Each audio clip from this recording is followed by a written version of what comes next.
कि डॉक्टर्स ने मुझे बोला कि ब्रेस्ट में आपके कैंसर है। 5-10 टेस्ट करने के बाद उन्होंने डिक्लेयर कर दिया। जब मेरी कीमो होती थी तो उनका उधर से वो टाइम होता था मेडिटेशन का और मैं मिस नहीं करना चाहती थी। तो मैं डॉक्टर को बोलती थी, नर्सिस को, कि फटाफट मेरे ये आप कीमो लगाओ, मैंने फटाफट अपना मोबाइल ऑन करना है। तो मैं कैंसर से फ्रेंड्स अगर मैं निकल पाई मात्र 8 महीनों में, तो सिर्फ एक ही कारण, मेडिटेशन, ध्यान ध्यान ध्यान।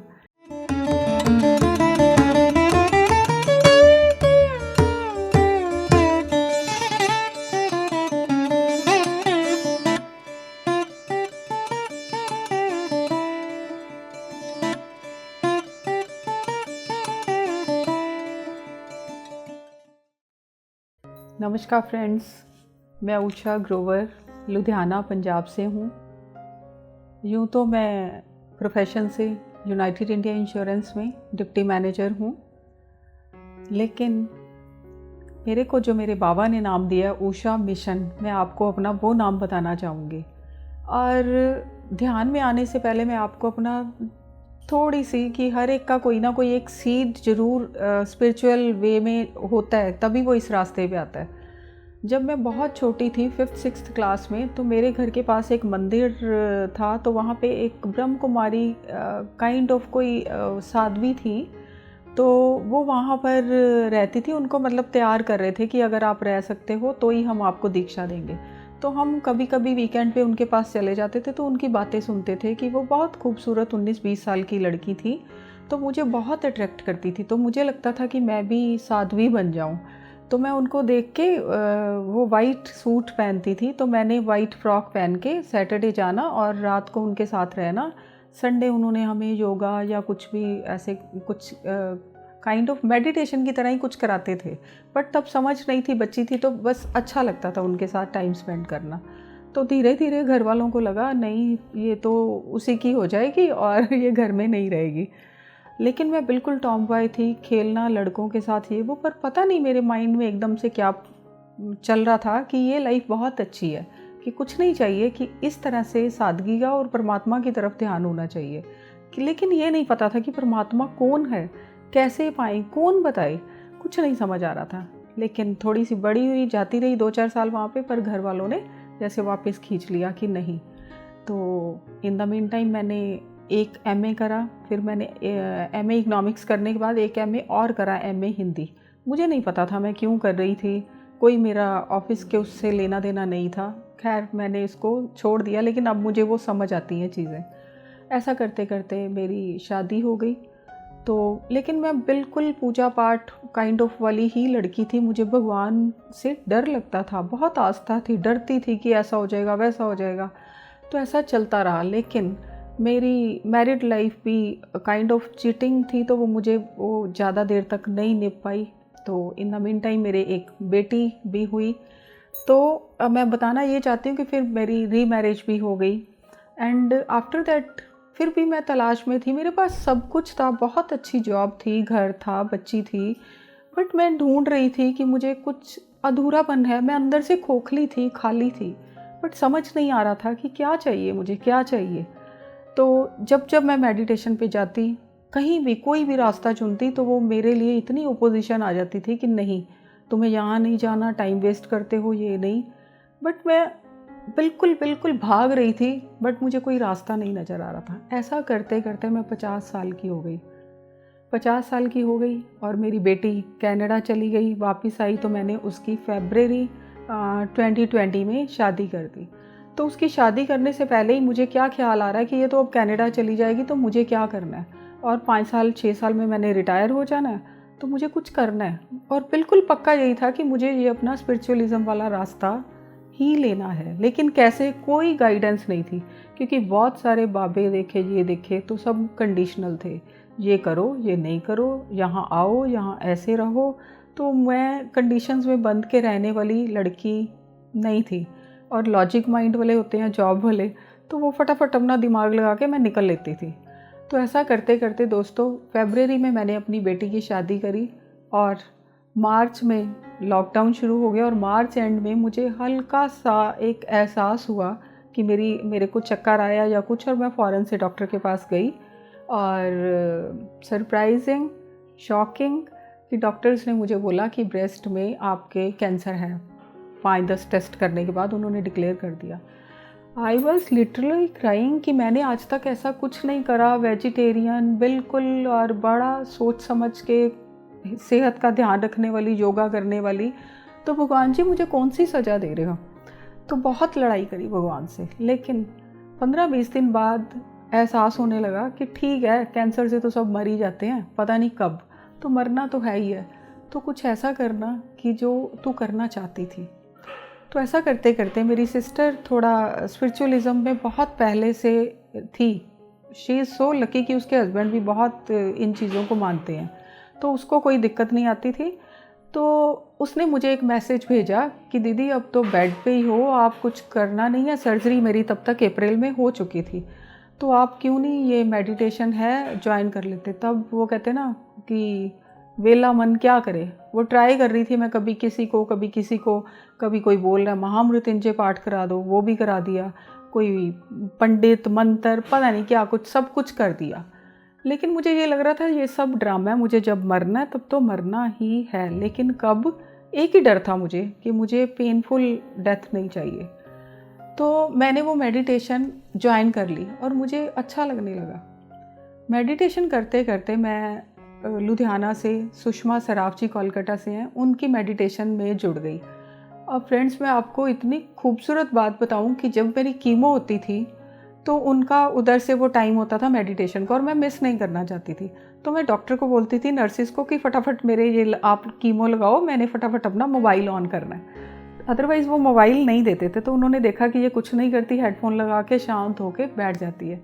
तो मैं वो बस अपनी कीमो की वो जो पॉइज़न वाली मेडिसिन को ऐसे देखती थी कि ये मुझे गोल्डन लाइट मेरे अंदर जा रही है, क्योंकि वो मुझे मेडिटेशन से थोड़ा थोड़ा समझ आने लगा कि आप जैसी वाइब्स दोगे वो चीज़ वैसे ही काम करेगी। तो मुझे पता ही नहीं लगता था कि कब मेरी कीमो ख़त्म हो जाती थी और मैं मेडिटेशन अपनी एंजॉय करके घर आ जाती थी। करते करते मैं 12 से 15 घंटे मेडिटेशन, मोबाइल, सत्संग, सज्जन सांगत्या और कुछ ना कुछ उस पर बस चलती रहती थी। और फ्रेंड्स, मैं बताऊं, आज तक मेरी कोई भी बेस्ट फ्रेंड नहीं थी, और मुझे लगता था मेरे में ही कोई कमी है, जो मेरे साथ कोई रहा नहीं या जिसको मैं अपने दुख शेयर कर पाऊं। तो लेकिन मेडिटेशन में रह के 1 साल में मुझे ऐसे ही लगा, मैं हर स्टेट में किसी भी जूम में घुस जाती थी कि सब मेरे फ्रेंड्स हैं, और फटाफट हैंड रेज कर देती थी कि मुझे कुछ शेयर करना है, मुझे कुछ पूछना है। तो फ्रेंड्स, मैं इतनी लकी रही इस मामले में। एक कोलकाता का और एक किसी और स्टेट का ना जॉइंट सेशन चलता था। तो वहाँ पे उन्होंने बोला अब आप कुछ ऐसा जिसको पूछना है ना पहले से बता दो, हैंड रेज करना, और पत्री सर आ रहे हैं। मैंने सोचा कौन है पत्री सर, जस्ट सुना सुना था सबसे। मैं कहा चलो आज देख लेते हैं ये भी बाबा कैसा है। सॉरी बाबा, बट मैं सच सबके सामने बताना चाहती हूँ कि कैसे हम लॉजिक माइंड वाले चलते हैं। तो मैंने सोचा कि अगर ये इतने जन, कम से कम 500-600 लोग जूम पे थे, तो मैंने सोचा इतने जन जूम पे हैं और ये सब बहुत पुराने हैं, बहुत ज्ञान है इनको, तो ये अपना बाबा इनको सुनेंगे, मुझे क्यों सुनेंगे, मुझे तो कुछ आता ही नहीं, मैं तो पूछूंगी भी क्या। बट मेरे मन में एक था कि मैं एक ट्राई करूं कि देखो मुझे सुनते हैं। मैंने वो जैसे ही हैंड रेज का ऑप्शन प्रेस करा, तो यकीन मानो विद इन 2-3 मिनट्स मेरे को बोला गया कि आप अनम्यूट करो और बात करो। तो दोस्तों, मैं ना अब 10-15 साल से लगभग साईं बाबा को बहुत मान रही थी, लेकिन मैं साईं बाबा को हमेशा बोलती थी कि बाबा कुछ बोलो, मुझे दर्शन दो, मुझे कुछ गाइड करो, बट कुछ मुझे नई विजन में आते थे। तो मैंने जैसे ही पत्री सर सामने आए तो मुझे एक नज़र मेरी टिक रही है कि मुझे साईं बाबा दिख रहे हैं और एक नज़र में मुझे दिख रहे हैं पत्री सर। तो मुझे लगा मैं अपना एवं काल्पनिक मन बना रही हूँ कि चलो पहले मैं बात करूँ। जैसे ही मैंने बात करी बाबा से, मैंने उनको ऐसे ही बोला, बाबा प्लीज़ मुझे मैसेज दो। मैंने कुछ नहीं बोला, मुझे मैसेज दो। और मेरा कीमो चल रहा था, मेरी लुक कितनी आप समझ सकते हो, मेरे सिर पे बाल नहीं, मेरे आईब्रोज नहीं है, आई लैशेज़ नहीं है, how I was looking at that time. लेकिन सबने मुझे इतना प्यार दिया और उन्होंने बोला, बाबा ने, ध्यान करो, तुम उषा मिशन हो, सबको ध्यान सिखाओ। मैंने कुछ और पूछने की हिम्मत नहीं हुई, लेकिन ये एक गांठ बांध ली कि जब इन्होंने कहा ध्यान करो, फिर मैंने वो ध्यान सीखना शुरू करा और मैं देखती थी सब जूम सेशन पे कहाँ पे पत्री सर आ रहे हैं, तो मैं फटाफट हैंड रेज़ करके उनको बोलती थी, तो वो हमेशा मुझे रिप्लाई करते थे। मैं ये बताना चाहती हूँ कि वो जो पत्री सर हैं ऐसे बाबा हैं, उनके लिए नया पुराना कोई नहीं है, वो सोल का कनेक्शन है। आप एक छोटा सा कदम ध्यान की तरफ लो, सोचो सिर्फ कि मुझे ये करना है, आपको वो हाथ पकड़ के बिठाते हैं। ऐसे हैं मेरे बाबा। तो मैं कैंसर से फ्रेंड्स अगर मैं निकल पाई मात्र 8 महीनों में, तो सिर्फ एक ही कारण, मेडिटेशन, ध्यान ध्यान ध्यान। और उसके बाद मैंने ऑफिस भी ज्वाइन कर लिया अक्टूबर में। मुझे मार्च में डायग्नोस हो रहा है और अक्टूबर में मेरा रेडिएशन भी चल रहा है, मेरी सर्जरी भी हो गई, कीमो भी हो गई। तो डॉक्टर्स भी कह रहे थे कि very good, you are going good, क्योंकि मेरे में एक कॉन्फिडेंस था कि मैंने जितना भी जीना है, मैंने ध्यान सिखाना है, प्रचार करना है, बांटना है। एक बार मैं थोड़ी सी और ठीक हो जाऊँ, फिर मुझे लगा नहीं, ऐसे बात नहीं बनेगी, मुझे फ़ोन पे ही सबको बताना है। तो मैंने ऑफिस ज्वाइन करा, फ़ोन पे जिससे बात करती थी सबको बताना शुरू करा। और आज आपको मैं ये बात राज बताना चाहती हूँ कि मुझे पहले करताल जाना था, लेकिन वो एयरपोर्ट की इतनी फॉर्मेलिटी थी कि मेरी हेल्थ इश्यूज़ को देखते हुए शायद वो मेरा सबब नहीं बना और मेरी टिकट जो भी था कैंसिल हो गई मेरा जाना, और मैं नहीं जा पाई। और मैं इतना रोई कि बाबा क्यों मुझे तरसा रहे हो, मुझे आपको मिलना है। लेकिन अभी मैं हरिद्वार में सिर्फ ये सोचा कि मुझे जाना है। लुधियाना से हरिद्वार कोई ज़्यादा रास्ता नहीं है, तो मैंने सोचा ठीक है, मैं टैक्सी करके भी आ जाऊँगी। और एक एक करके आने तक हम 7 लोग आए हैं और इतने खुश हैं हम लोग कि मैं बता नहीं सकती। मैं आपको इससे पहले एक चीज़ और बताना चाहूँगी। सबको लगता है कि स्पेशली हमारे नॉर्थ में कि बहुत सारे गुरु आए, बहुत सारे, मैं नाम नहीं लूँगी क्योंकि सब अपना मैसेज देते हैं। मुझे एक ही बात की आदत थी कि आपको जो अच्छा लगे वो ग्रहण कर लो, जो नहीं अच्छा लगता छोड़ दो, गुरु की कमियां मत देखो। तो मुझे यही लगता था कि संपूर्ण गुरु कब मिलेंगे। ये जो PSSM का प्लेटफॉर्म है, पिरामिड स्पिरिचुअल मेडिटेशन, उसमें दोस्तों कुछ भी नहीं है, इतना सिंपल ध्यान, कोई पूजा नहीं, कोई मंत्र नहीं, कोई माला नहीं, कोई ये नहीं है कि आपको ऐसे नहीं बैठना, यहाँ नहीं बैठना, इस तरह से बैठो, इस तरह से बैठो। इतना सिंपल ध्यान कि मात्र हमें अपने हाथों को फोल्ड करना है, पैरों को फोल्ड करना है और आँखों को बंद करके सिर्फ अपनी आती और जाती हुई श्वास की तरफ ध्यान देना है। तो क्या मुश्किल है। हम अदरवाइज सांसों को बेकार में जाने दे रहे हैं, कभी उनको इस पूंजी की तरफ ध्यान ही नहीं दिया था। तो सिर्फ श्वास पर ध्यान देना क्या मुश्किल है फ्रेंड्स। इतना सीधा सिंपल टेक्निक है ये। मैं इसलिए बोलना चाहूँगी कि हम नॉर्थ वाले बड़े फंसी हैं कि ये बाबों को सुन सुन के ना हमें सब पे विश्वास उठ चुका है। आप मेरे कहने पे एक बार सिर्फ ये ध्यान को अपनाएं, एक बार आप करके देखें। सिर्फ 21 डेज़ 21 मिनट्स बैठना, और अगर आपको अपने आप में कोई चेंज नज़र ना आए या आपको कुछ भी, जो भी आपको लगेगा कि मैंने कुछ पाया, सच में कुछ ध्यान था, सच में मुझे जिस चीज़ की ज़रूरत थी, तलब थी, मैंने पाया, आपको वो मिलेगा। जैसे मैंने, पंजाबी में कहते हैं ना, गुरु ला दो रे, सच्चा गुरु पाया। तो उस तरह से मैं चाहती हूँ, मेरा मैसेज भी सबको यही है कि आप भी इस रास्ते पे एक बार ट्राई करके देखो। और मैं आपको अब इसके साथ साथ ये बताना चाहूँगी, मैं पत्री सर से हरिद्वार आके फर्स्ट टाइम मिली, और जब मेरा करताल का नहीं बना तो मैं हरिद्वार आने से पहले फिर मेरे मन में डाउट आ रहा था कहीं ऐसा तो नहीं कोविड के चक्कर में ये कैंसिल हो जाए। पर मैं कहीं ना कहीं अडिग भी थी कि नहीं, मुझे जाना है, कुछ भी हो जाए। तो मैंने क्या सोचा कि मैंने जाना है, और ऐसे ही मैंने ZTTP करा। ZTTP means journey towards true path. ये 21 डेज़ का वर्कशॉप था, वो अटेंड करा। उसमें इतनी क्लैरिटी मिली कि हम जो इतने गीता, रामायण, बहुत कुछ बुक्स, उपनिषद पढ़ते हैं, लेकिन उनको हमें पढ़ना नहीं आता। हम सिर्फ उसको मंत्र की तरह पढ़ के प्रसाद बांटा और काम ख़त्म। रामायण हो गई, गीता हो गई, भगवत हो गई। उसका एक श्लोक में ही इतना राज, इतने डीप मास्टर्स, इतने सीनियर मास्टर्स हैं, समझाते हैं कि हमें लगता है वाओ, अब समझ आया कि इसका सही मायने में मतलब क्या है। क्योंकि जो थोड़ा लॉजिक माइंड वाले लोग होते हैं उनको लगता है कि ये क्या है, कि किताब पढ़ी, बंद करी, मंत्र पढ़े, ख़त्म। लेकिन उस एक मंत्र में भी इतना राज होता है, वो हमें समझना आ गया, पढ़ना आ गया। तो मैं आपको एक्सपीरियंस अपना ये बताना चाह रही थी कि उसके बाद हमारा सेहत वर्कशॉप का चला, वो बहुत हाई लेवल का एनर्जी दे रहा था क्लास। तो वो करने के बाद 5 to 7:30 चलता था। उसके बाद मेरे को इतना वो लगा कि इतनी एनर्जी है कि मैं 15 मिनट्स रेस्ट करूं, फिर मैं उठ के अपना किचन का काम करूंगी। जैसे ही मैं सोई तो मुझे नींद आ गई। मुझे नींद आई तो मैं क्या देख रही हूँ कि मैं फ्लैट्स में रहती हूँ, ऋषि नगर में फ्लैट्स हैं इनकम टैक्स ऑफिस के पास में। तो उसमें से 5 फ्लैट थोड़ा रोड पे हैं, बाकी सब अंदर हैं, गेट के अंदर। तो मुझे आवाज़ आ रही है कि पत्री सर कुछ बोल रहे हैं, आवाज़ आ रही है। और वो किसी एक घर में है, वो मुझे घर भी दिख रहा है कि इस घर में बैठे हैं और 10-12 लोग बैठे हैं। और मैं बाबरों की तरह मैंने अपने घर का लॉक खोला और सीढ़ियाँ उतरी और मैं भागती हुई जा रही हूँ। और मैंने वहाँ भागी कि तो देखा सच में पत्री सर वहाँ पे बैठे हैं। और मैं जाके उनको गले लग रही हूँ और मैं रोने लगी कि मैं आपको बोल रही हूँ कि मुझे आपसे मिलना है, आप मुझे खुद मिलने यहाँ तक चल के आ गए। तो मैं रोते रोते फिर मुझे लगा कि मैं ये सपना देख रही हूँ या क्या हकीकत है। मैं आंखें ही नहीं खोलना चाह रही थी। तो मैंने देखा मैं सच में रोए जा रही थी। मैंने उठ के अपना मुंह धोया और देखा और सोचा कि अच्छा सच में ऐसा होता है। तो मैं देखती हूँ, अभी मैं हरिद्वार जा रही हूँ।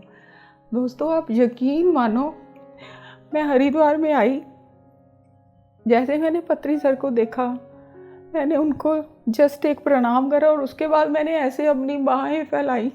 सर ने मुझे आलिंगन में ले लिया और मैं उनसे ऐसे मिली जैसे मुझे परमात्मा मिल गया।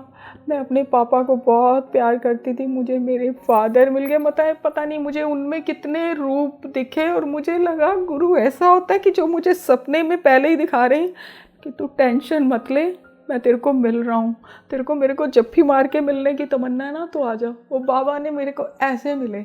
तो ऐसे हैं मेरे बाबा कि आप जरा सा सोचो तो सही, वो कैसे उस मेरे इच्छा को उन्होंने साकार किया, सच कर दिखाया। और आज मेरे में इतना कॉन्फिडेंस है कि मैं कहती हूँ कैंसर तो क्या, कोई भी बीमारी हो, छोटी से छोटी, बड़ी से बड़ी, उससे निकलने का रास्ता गुरु बता देता है। मैं ये नहीं कहूँगी गुरु ये कहेगा कि तुम्हारी मौत ख़त्म होगी, कि तुम मरोगे नहीं, अमर हो गए हो, नहीं। जितना भी जीना है हमें अच्छे से जीना है, प्यार से जीना है, सबको एक रूप होके, वो मेरे गुरु ने बता दिया। मैं एक और अपना एक्सपीरियंस इसके साथ साथ शेयर करना चाहूँगी। जैसा मैंने पहले बोला कि मैंने MA हिंदी क्यों करा, वो मुझे अब समझ में आया। जैसे मैं ये मेडिटेशन ग्रुप्स अपने जूम पे ज्वाइन करे हुए थे, बहुत सारे, कोलकाता का भी था। तो उन्होंने एक दिन मुझसे पूछा कि आप क्या करते हो। मैंने बोला मैं जॉब करती हूँ, लेकिन presently I am suffering from cancer, तो इस तरह से मैं घर में ही हूँ, छुट्टी पे हूँ। तो सारिका मैडम ने बोला कि आप कितना एजुकेशन क्या है। मैंने बोला मैं MA economics and MA Hindi हूँ। तो उन्होंने बोला वेरी गुड, MA हिंदी, तो आप एक बुक का ऑडियो करो। तो मैंने बोला ऑडियो मैंने कभी करा नहीं। तो उन्होंने बोला अच्छा आप छोटी सी बुक है, आपको अच्छी लगेगी जैसे आपके टेस्ट है। तो उन्होंने मुझे सजेस्ट 2-3 बुक्स करी, बट मैंने चूज़ करी जोनाथन लिविंगस्टन सीगल। तो उसका मैंने ऑडियो करना शुरू करा। जब मैंने शुरू करा तो मैंने 4 बार सारिका मैडम को हाथ जोड़ दिए, सॉरी सारिका मैं नहीं कर पा रही, बहुत मुश्किल है ये। तो उन्होंने बोला नहीं Usha, you can do, you will do. तो फाइनली मैंने एक दिन सोच लिया कि नहीं, अब मैं उषा मिशन हूँ, तो मुझे अपना मिशन लिया, तो मैंने पीछे नहीं हटना। तो मैंने वो ऑडियो स्टार्ट जैसे जैसे करना शुरू करा, मुझे लगा कि रिचर्ड बक मुझे सब बता रहे हैं मुझे कैसे करना है। और मैं वो बुक का जैसे जैसे ऑडियो करती गई, थोड़े थोड़े पेजेस का, मुझे ऐसे लगा कि वो तो पत्री सर बताना चाह रहे हैं। वो 40 साल पहले जो उन्होंने ये संकल्प करा कि थोड़े से लोग जुड़े, उसी तरह से एक नन्हा सा बर्ड जोनाथन, वो अलग तरह का पक्षी था, वो सबसे अलग किस्म से उड़ना चाहता था, सबको बताना चाहता था फ्रीडम। वो ही बाबा कहना चाहते, वो मैं बुक को उसी तरह से एक्सप्लेन करते करते आज मैं जोनाथन लिविंगस्टन सीगल बुक का ऑडियो ऑलमोस्ट 80% कर चुकी हूँ, 20% रह गया, वो भी कर रही हूँ। देखो कितना कमाल है कि मेरी MA हिंदी तब यूनिवर्स ने मुझे इसलिए करवाई थी। और मेरी बेटी ने और मैंने ये संकल्प लिया है कि जो गुरु ने हमें दिया है, क्योंकि ये PSSM में मेडिटेशन पे एक भी पैसा आपको नहीं देना, कुछ नहीं देना आपको, यहाँ सिर्फ ध्यान करना, ध्यान। और मुझे लगा कि हम अपने गुरु को कैसे सेवा दें, तो मैंने यही ठाना कि मैं सबको ध्यान सिखाऊंगी। जो भी मुझे मिलता है, भले वो मुझे कहता है ये इतनी बड़ी ऑफिसर हो गई, पागल हो गई है कि सबको ये ज़रूर बताती है 2 मिनट के लिए, 3 मिनट के लिए, बाहर ऑफिस के बाहर कोई भी मिलता है तो मैं बताती हूँ। और इसी तरह से बहुत सारे लोग मेरे साथ जुड़ गए, मेरे साथ मीन्स मेरे PSSM के साथ, स्पिरिचुअलिज़म की तरफ, पिरामिड की तरफ जुड़ गए। और मैंने ये संकल्प किया कि मैं लुधियाना में, पंजाब में, हर स्कूल में जाके जन जन, बच्चों को, यंगस्टर्स को, बड़ों को, बुजुर्गों को, सबको ध्यान सिखाना है, सबको ध्यान सिखाना है। और लुधियाना में मैंने अपना संकल्प रख दिया कि पिरामिड बनाना है। और मैं जॉब में हूँ, आप सोच सकते हो कि कितने पैसे होंगे, लेकिन फिर भी आई एम डैम श्योर कि मैंने अपनी इंटेंशन डाली है यूनिवर्स में सबके लिए। तो वो कहते हैं ना कि सब सारी कायनात जुट जाती है जब आप एक अच्छा इरादा कर लो। तो मेरा इतना सुंदर संकल्प क्यों नहीं पूरा होगा। तो हम सब शाकाहार बनेंगे, ध्यान जगत से जुड़ेंगे, मेडिटेशन करेंगे, सबको सिखाएंगे और सबको आनंद मिलेगा, सबको खुशी मिलेगी। धन्यवाद, धन्यवाद, धन्यवाद।